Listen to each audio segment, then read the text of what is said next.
Welcome to Dreamful Podcast, bedtime stories for slumber.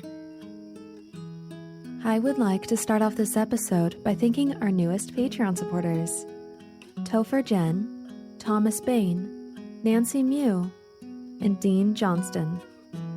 Thank you all so much, and I hope you have the sweetest of dreams. If you find value in Dreamful and would also like to contribute to the show, please visit dreamfulstories.com, where you can find info about the show, and on the support page, there's a link to become a Patreon subscriber. Patreon members get access to bonus episodes and perks like voting on future episodes, holographic stickers, giveaways, and behind-the-scenes extras. If you love Dreamful, you're sure to love one of my favorite podcasts, Bedtime History. Bedtime History is a series of educational, relaxing stories for kids and families where you can learn about the individuals who have influenced our world and the events that shaped it. Unwind while the narrator soothingly tells you the fascinating story of Hedy Lamarr, the beautiful Hollywood actress who also helped invent an early device for radio communications. Or snuggle up with the tale of the creation of the video game Minecraft and how it took the gaming world by storm. This week, I'm going to recommend the recent episode about Cleopatra, the cunning princess who rose to power in Egypt and became one of the most famous rulers in history. I've put a link to this episode in the show notes. Be sure to listen to Bedtime History free on Apple Podcasts, Spotify, or wherever you get your podcasts. I get messages from so many listeners that they have trouble sleeping because of past traumas, anxiety, panic attacks, or depression. That's why I am so thankful to be sponsored by BetterHelp. BetterHelp will assess your needs with a quick and comprehensive survey and match you with your own licensed professional therapist. I was put in touch with my therapist in under 24 hours in a safe and private online environment with the convenience of skipping an uncomfortable waiting room and zero drive time.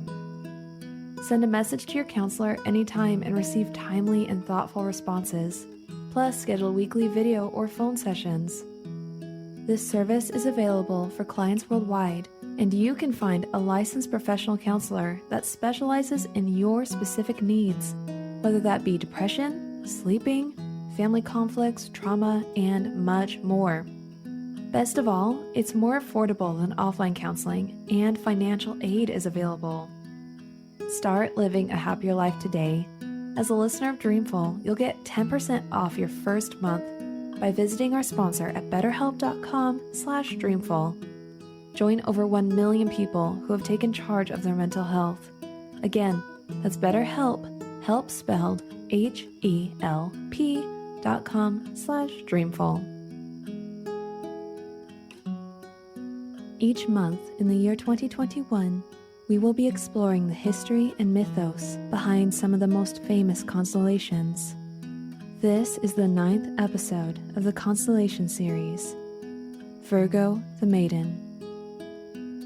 So, snuggle up in your blankets and have sweet dreams.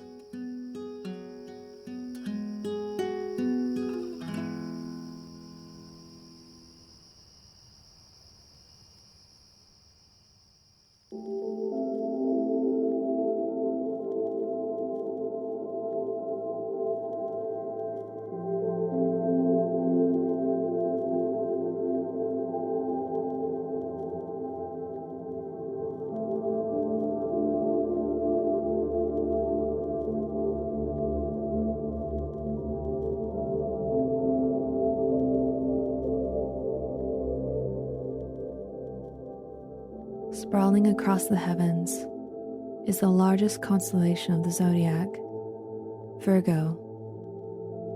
Virgo contains 11 Messier objects, including a spectacular spiral galaxy known as the Sombrero Galaxy, as well as Messier 87, a galaxy with a supermassive black hole at its center, which in 2019 was the first ever to be captured in an image.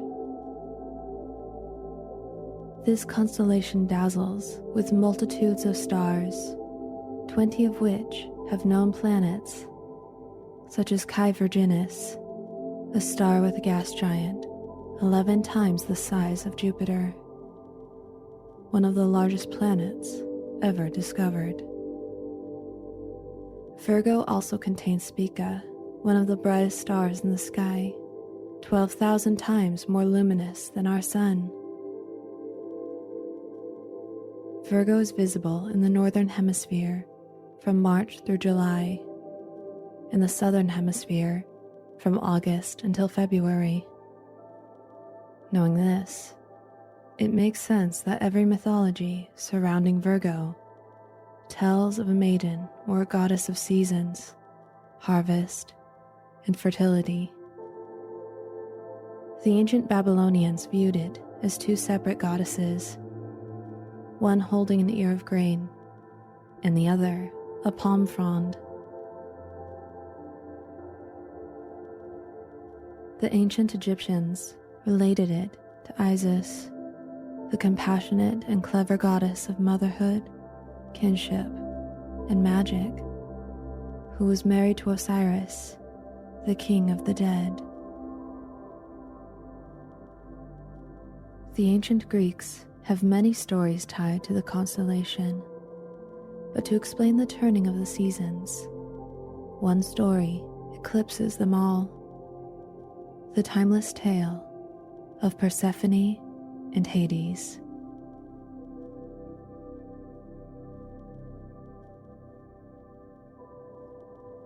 The goddess of agriculture, Demeter, had an only daughter, Persephone, the maiden of the spring and summertime. As the spring bounds with lush, fragrant beauty, so did Persephone. With her every footstep, the hardened brown earth would swell with greenery and blooms. One day, Demeter and Persephone descended from Mount Olympus to earth. As Demeter went to the hills, Persephone wandered off with the freshwater nymphs.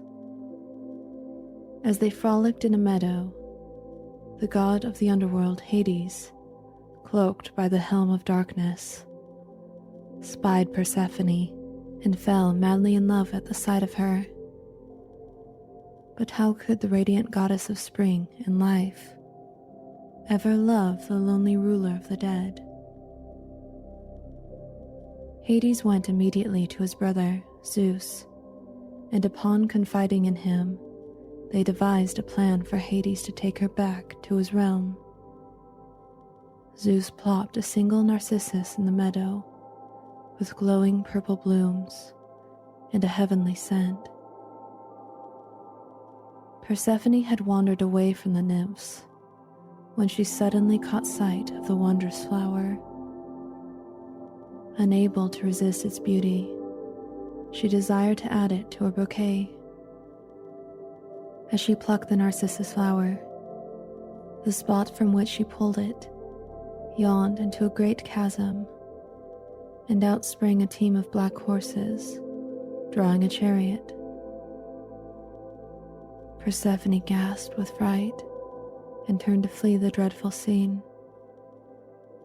In an instant, Hades seized the flowery goddess and sat her next to him in the chariot. She made one final desperate cry as the chariot plummeted back into the hole, the earth sealing shut behind it.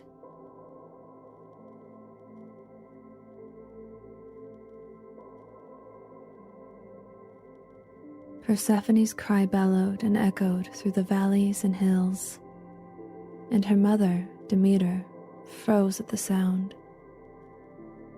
Her head snapped toward it, and she shot up from the field in which she worked. Panicked, Demeter raced toward the meadow where she had last seen her beautiful Persephone, only to find the nymphs gawking in bewilderment. The mother begged the nymphs to relay what had happened, but none would tell her.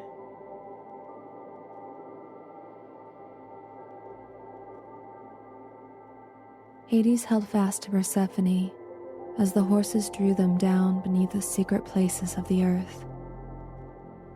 Persephone wept as she took in the desolate, shadowy landscape sweeping by.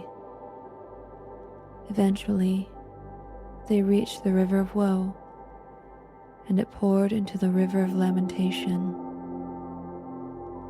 Hades glanced toward an ancient boatman, Charon, as he received souls to ferry across the waters to the gate of Tartarus.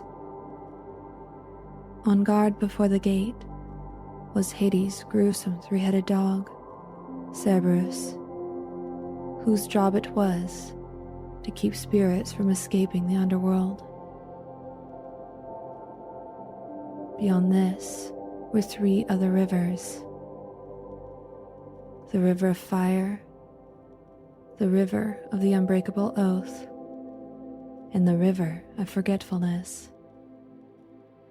The chariot continued on through a dark wasteland, and then through the Elysian fields, covered in meadows of strange, ghostly flowers, until at last they reached the palace of Hades.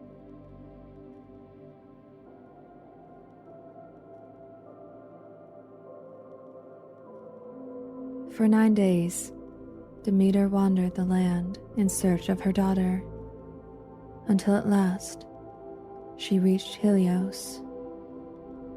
The god of the sun knew what had happened to poor Persephone, and at last informed Demeter that Persephone had been taken to the underworld.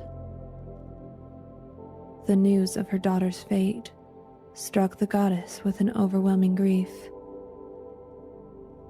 Angered by the cruelty of Hades, Demeter withheld her bountiful gifts from the earth.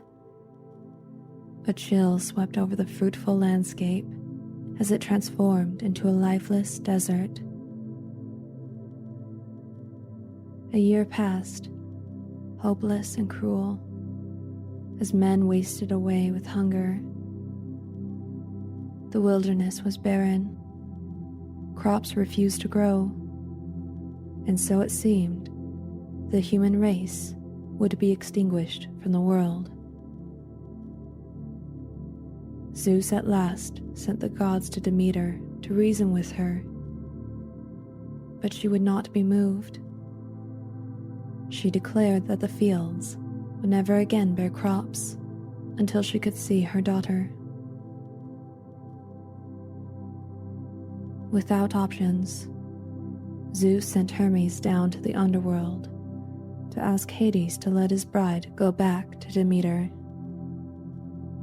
So, Hermes made the journey down to Hades' palace, and there found the king and queen of the underworld. After a year without sun, Persephone was wilting and pallid, merely a shrunken husk of her former self. Hermes relayed what Zeus had commanded, and Persephone leapt for joy at the thought of seeing her mother again.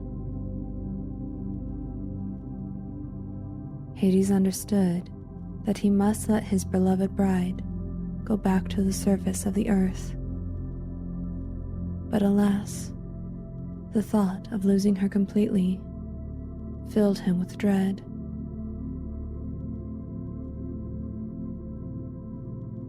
Hades cracked open a pomegranate, and bidding Persephone to have only kind thoughts of him, though he was the ruler of the vague, shadowy darkness, offered her the ripe ruby seeds, knowing that if she ate them, she must return to the underworld.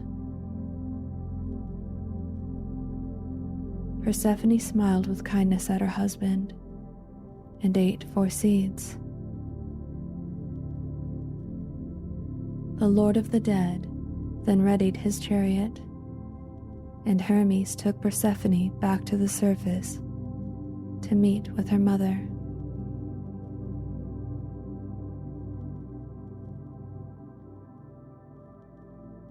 Upon Persephone's arrival, Demeter rushed down the mountainside and embraced her daughter.